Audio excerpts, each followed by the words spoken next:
പശ്ചിമേഷ്യൻ സംഘർഷത്തിൽ നിർണായക ഇടപെടൽ നടത്തി പ്രധാനമന്ത്രി നരേന്ദ്രമോദി. മോദിയും ട്രംപും തമ്മിൽ ചൊവ്വാഴ്ച നടത്തിയ ടെലിഫോൺ സംഭാഷണത്തിൽ എലോൺ മസ്കും പങ്കെടുത്തുവെന്ന വിവരമാണ് വൈറ്റ് ഹൌസ് പുറത്തുവിട്ടത്. യുദ്ധവുമായി ബന്ധപ്പെട്ട ചർച്ചകൾ ഫലപ്രദമായിരുന്നുവെന്നും വൈറ്റ് ഹൌസ് വിശദീകരിക്കുന്നു. അതിനിടെ അബുദാബിയിൽ ഇറാൻ നടത്തിയ ആക്രമണത്തിൽ 5 ഇന്ത്യക്കാർക്ക് പരിക്കേറ്റു. വി വിനോദ് ചേരുന്നു. വിനോദ്, ആദ്യം ഈ മോദി ട്രംപ് മസ്ക് ആ ടെലിഫോൺ സംഭാഷണം, അതിൻ്റെ വിവരങ്ങൾ പുറത്തു വരുന്നുണ്ടോ? ഇനി അബുദാബിയിൽ നടന്ന ആക്രമണത്തിന്റെ വിവരങ്ങൾ. എന്തോ യുദ്ധം അവസാനിപ്പിക്കുന്നതുമായി ബന്ധപ്പെട്ട ചർച്ചകളാണ് നടന്നതെന്ന വിവരമാണ് പുറത്തു വരുന്നത്. പക്ഷേ അതിൻ്റെ വിശദാംശങ്ങൾ വൈറ്റ് ഹൗസ് പുറത്തുവിട്ടിട്ടില്ല. ചൊവ്വാഴ്ച നടന്ന സംഭാഷണത്തിൻ്റെ ചില വിവരങ്ങൾ, അതായത് ഈ ലോകത്തെ വലിയ സമ്പന്നനായ ഇലോൺ മസ്ക് ഉൾപ്പെടെയുള്ളവർ ഈ ചർച്ചയിൽ പങ്കെടുത്തു. ഈ 3 പേരുമാണ് ടെലിഫോൺ സംഭാഷണത്തിൽ പങ്കെടുത്തതെന്ന വിവരമാണ് പുറത്തു വരുന്നത്. നമുക്കറിയാം, ട്രംപും എലോൺ മസ്കുമായി രസത്തിലായിരുന്നില്ല. എലോൺ മസ്ക് സ്വന്തം രാഷ്ട്രീയ പാർട്ടി രൂപീകരിച്ച് അത്തരത്തിലൊരു നടപടിയുമായി മുന്നോട്ട് പോകുന്നൊരു ഘട്ടമാണ്. മാത്രമല്ല, അദ്ദേഹത്തിന് നേരത്തെ വലിയ സൗഹൃദമുണ്ടായിരുന്നു ട്രംപുമായി. പിന്നീട് ഇരുവരും വഴിപിരിയുകയായിരുന്നു. പക്ഷേ ഇപ്പോൾ ഇങ്ങനെ ഒരു നിർണായക ഘട്ടത്തിൽ എലോൺ മസ്ക് കൂടി ഈ ചർച്ചയിൽ പങ്കെടുത്തു എന്ന വിവരമാണ് പുറത്തു വരുന്നത്. സ്വാഭാവികമായും ഇത് ലോകത്തിൻ്റെ വ്യാപാരത്തെയൊക്കെ വലിയ തോതിൽ ബാധിക്കുന്ന തരത്തിലേക്ക് യുദ്ധം മാറിയിട്ടുണ്ട്. പ്രത്യേകിച്ച് ഊർജ്ജത്തിൻ്റെയൊക്കെ കാര്യത്തിൽ ഈ പെട്രോളിയവും മറ്റ് വസ്തുക്കളും ഇന്ധനങ്ങളും ഒക്കെ തന്നെ വരുന്നതിനുള്ള ബുദ്ധിമുട്ട്, അതുപോലൊപ്പം തന്നെ വളത്തിൻ്റെ പ്രതിസന്ധി നേരിടുന്നുണ്ട്. ഇന്ത്യക്കടക്കം വളം ലഭിക്കാത്തൊരു സാഹചര്യമുണ്ട്. അമോണിയം ഉൾപ്പെടെയുള്ള വസ്തുക്കൾ ലഭിക്കാത്തതുകൊണ്ട് അത് കൃഷിയെ ബാധിക്കുമോ എന്ന ആശങ്ക നിലനിൽക്കുന്നുണ്ട്. മറ്റ് രാജ്യങ്ങളിൽ നിന്ന് കൊണ്ടുവരാൻ, പ്രത്യേകിച്ച് ആഫ്രിക്കൻ രാജ്യങ്ങളിൽ നിന്നൊക്കെ കൊണ്ടുവരുന്നതിന് വേണ്ടിയുള്ള നീക്കം നടക്കുന്നു. ഇതിനിടയിലാണ് ഇത് ലോകത്തെ സമ്പദ് വ്യവസ്ഥയെ തന്നെ വലിയ രീതിയിൽ ബാധിക്കുന്നു. ഓഹരി വിപണികൾ തകരുന്നു. ഇന്ത്യയിൽ മാത്രമല്ല, US-ലെ ഓഹരി വിപണിയെ പോലും കാര്യമായി ബാധിക്കുന്ന തരത്തിലേക്ക് ഈ യുദ്ധം മാറുന്നുണ്ട്. ഈ ഒരു ഘട്ടത്തിലായിരിക്കാം ഒരുപക്ഷെ എലോൺ മസ്ക് കൂടി ഈ ചർച്ചയിൽ പങ്കെടുത്തതെന്നാണ് നമുക്ക് മനസ്സിലാക്കാൻ കഴിയുന്നത്. ഇതിൽ ഒരു വൈറ്റ് ഹൗസിൻ്റെ വിശദീകരണം വന്നിരിക്കുന്നതിൽ പറയുന്നത് ഫലപ്രദമായ ചർച്ചകളാണ് നടന്നത്, ഏറ്റവും കാര്യക്ഷമമായ നിർദ്ദേശങ്ങളുണ്ടായി, ആ തരത്തിലാണ് ഇതിൽ പറയുന്നത്. പക്ഷേ അവിടെയും വരുന്ന പ്രശ്നം, അമേരിക്ക മുന്നോട്ട് വെച്ച 15 ആവശ്യങ്ങളുണ്ട്. അതിനോട് ഇറാൻ സഹകരിക്കണം, അല്ലെങ്കിൽ അത് അംഗീകരിക്കണമെന്ന നിലപാടാണ്. പക്ഷേ ഒരു കാരണവശാലും ഈ ഹോർമുസ് കടലിടുക്കിൻ്റെ അധികാരം ഉൾപ്പെടെ അമേരിക്കയുമായി പങ്കുവയ്ക്കുന്നത് അടക്കമുള്ള കാര്യങ്ങളിൽ ഇറാൻ അങ്ങനെ ഒരു നടപടിയിലേക്ക് പോകുമെന്ന് കരുതുക വയ്യ. മാത്രമല്ല, യുറേനിയം സമ്പുഷ്ടീകരണം, അത് ഊർജ്ജാവശ്യത്തിന് വേണ്ടിയെന്ന് ഇറാൻ പറയുന്നുണ്ട്. പക്ഷേ അത് ആണവശക്തിയാകുന്നതിന് വേണ്ടിയുള്ള ഇറാൻ്റെ നീക്കമാണെന്ന അമേരിക്ക എടുക്കുന്ന നിലപാട്. ഇതിനോടൊക്കെ തന്നെ ഒരു സമരസപ്പെടൽ ഉണ്ടാകണം, അല്ലെങ്കിൽ ഒത്തുതീർപ്പിൻ്റെ സാധ്യതകൾ തെളിയണം. ഇപ്പോഴത്തെ സാഹചര്യത്തിൽ അതിനുള്ള സാധ്യതകളുണ്ടോ എന്നത് വളരെ കുറവായി മാത്രമേ നമുക്ക് കാണാൻ കഴിയൂ. കാരണം ഒത്തുതീർപ്പിൻ്റെ എന്തെങ്കിലും ഒരു സാഹചര്യം ഉരുത്തിരിഞ്ഞു വരുന്ന ഒരു നിലയില്ല. മാത്രമല്ല, ഉക്രൈൻ പോലുള്ള രാജ്യങ്ങൾ ഈ സൗദിയെ സഹായിക്കുന്നതിന് വേണ്ടി രംഗത്ത് വരുന്നുണ്ട്.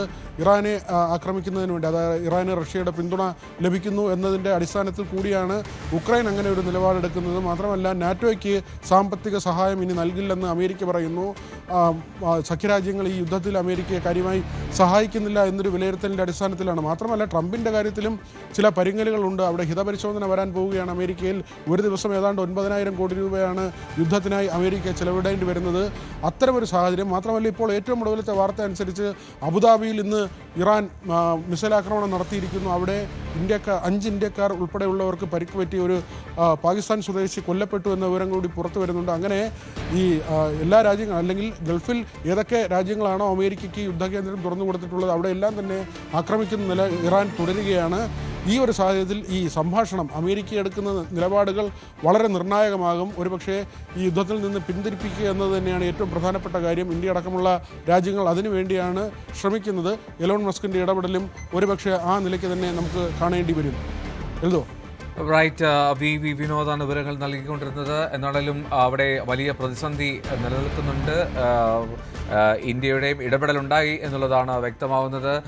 വിനോദ് തുടരുന്നു. വിനോദ്, ഈ പ്രതിസന്ധിയിൽ ഇന്ത്യയെ സംബന്ധിച്ച് ഏറ്റവും പ്രധാനപ്പെട്ട ആശങ്ക, ഇന്ത്യക്കാർ അവിടെ ഗൾഫ് മേഖലകളിൽ വളരെ ഒരുപാട് പോപ്പുലേഷനുണ്ട്, ഒരുപാട് പേരവിടെ താമസിക്കുന്നു, പ്രവാസികളായി തന്നെ.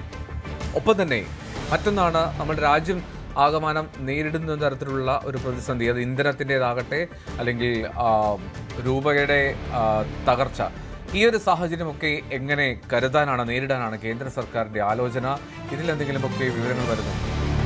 ഇത് ഏറ്റവും പുതിയ ഒരു വിവരം കൂടി, ജാംനഗറിലേക്ക് ഒരു കപ്പൽ കൂടി എത്തിയിരിക്കുന്നു. 42,000 മെട്രിക് ടൺ LPG-യുമായാണ് ഈ കപ്പൽ എത്തിയിരിക്കുന്നത്. അതായത് പാചകവാതക വിതരണത്തിൽ പ്രതിസന്ധി ഉണ്ടാകില്ല എന്ന ഒരു പ്രഖ്യാപനം പ്രധാനമന്ത്രിയിൽ നിന്നുണ്ടാകുന്നു. പെട്രോളിയം വസ്തുക്കൾക്ക് ഇതുവരെ ഏതെങ്കിലും തരത്തിലുള്ള ബുദ്ധിമുട്ടില്ല, അതിന് ഉള്ള ഷോർട്ടേജ് വന്നിട്ടില്ല എന്ന കാര്യം കേന്ദ്ര സർക്കാർ വ്യക്തമാക്കുന്നുണ്ട്.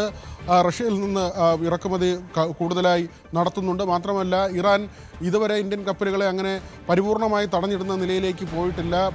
ഇന്ത്യയുടെ പല കപ്പലുകളും ഇവിടേക്ക് വരുന്നതിന് വേണ്ടിയുള്ള സൗകര്യം ഇറാൻ ചെയ്യുന്നുണ്ട്. പക്ഷേ കഴിഞ്ഞ ദിവസം ചൈനയുടെ കപ്പൽ ഇറാൻ തടഞ്ഞിട്ടു. അത് വലിയ ഞെട്ടലുണ്ടാക്കുന്നൊരു കാര്യമായിരുന്നു. കാരണം ചൈന ഇറാനെ പിന്തുണയ്ക്കുന്നൊരു രാജ്യമാണ്. എന്നിട്ടും ചൈനയുടെ കപ്പൽ തടഞ്ഞിടുന്ന നിലയിലേക്ക് പോയി. ഇപ്പോഴും ഇന്ത്യയുടെ കപ്പലുകൾ അവിടെ കുടുങ്ങിക്കിടപ്പുന്നുണ്ട്. ഏതാണ്ട് 28ഓളം കപ്പലുകൾ ഉണ്ടായിരുന്നതിൽ വളരെ ചുരുക്കം കപ്പലുകളാണ് രാജ്യത്തേക്ക് ഇതുവരെ എത്താൻ കഴിഞ്ഞത്. മറ്റുള്ള കപ്പലുകൾ അവിടെ തുടരുകയാണ്. ഇതിനിടയിൽ കേരള തീരത്തും മറ്റ് രാജ്യങ്ങളുടെ കപ്പലുകൾ ആശ്രയം തേടുന്നുണ്ട്. അവരുടെ ഇന്ധനം തീരുന്നു, ഭക്ഷണം തീരുന്നു, വെള്ളം തീരുന്നു, കുടിവെള്ളം തീരുന്നു. അങ്ങനെ അത്തരം കപ്പലുകളും നമ്മുടെ രാജ്യത്തെയും ആശ്രയിക്കുന്നുണ്ട്. വലിയ പ്രതിസന്ധിയാണ് ഈ കപ്പൽ ഗതാഗതത്തിൽ തന്നെ വലിയ പ്രതിസന്ധി നിലനിൽക്കുന്നുണ്ട്. യുദ്ധം ആകട്ടെ ഈ താൽക്കാലിക വെടിനിർത്തൽ എന്നൊരു പ്രഖ്യാപനം ട്രംപിൻ്റെ ഭാഗത്തു നിന്ന് വന്നെങ്കിൽ കൂടിയും അത് ഫലപ്രദമായിട്ടില്ല. ആ പറഞ്ഞ ദിവസം മുതൽ തന്നെ കുറച്ചുകൂടി ശക്തമായി ഈ യുദ്ധം നടക്കുന്നു എന്ന് വേണം പറയാൻ. മാത്രമല്ല ഊർജ്ജ കേന്ദ്രങ്ങൾ ആക്രമിക്കില്ല എന്ന് ട്രംപ് പറഞ്ഞിട്ട് ഇറാനിലെ ആണവ കേന്ദ്രം തന്നെ ആക്രമിക്കുന്ന നിലയുണ്ടാകുന്നു. അത് ഇസ്രായേലിൻ്റെ ഭാഗത്തു നിന്നുള്ള ഒരു ആക്രമണമാണ്. പക്ഷേ ആ ആണവ വികിരണം ഇതുവരെ ഉണ്ടായിട്ടില്ല, ആൾനാശമില്ല, മറ്റു വലിയ നാശനഷ്ടമില്ല എന്ന കാര്യം ഇറാൻ പറയുന്നു. പക്ഷേ അമേരിക്കയുടെയും ഇസ്രായേലിൻ്റെയും വാണിജ്യ കേന്ദ്രങ്ങളെ ആക്രമിക്കുമെന്നൊരു മുന്നറിയിപ്പ് കൂടി ഇറാൻ്റെ ഭാഗത്തു നിന്ന് വരുന്നുണ്ട്. ഏതെങ്കിലും യുദ്ധം തീരുന്നതിനുള്ള ഏതെങ്കിലും ഒരു സാധ്യത ഇപ്പോൾ നിലനിൽക്കുന്നില്ല. പക്ഷേ ചർച്ചകൾ പല വഴി നടക്കുന്നുണ്ട്.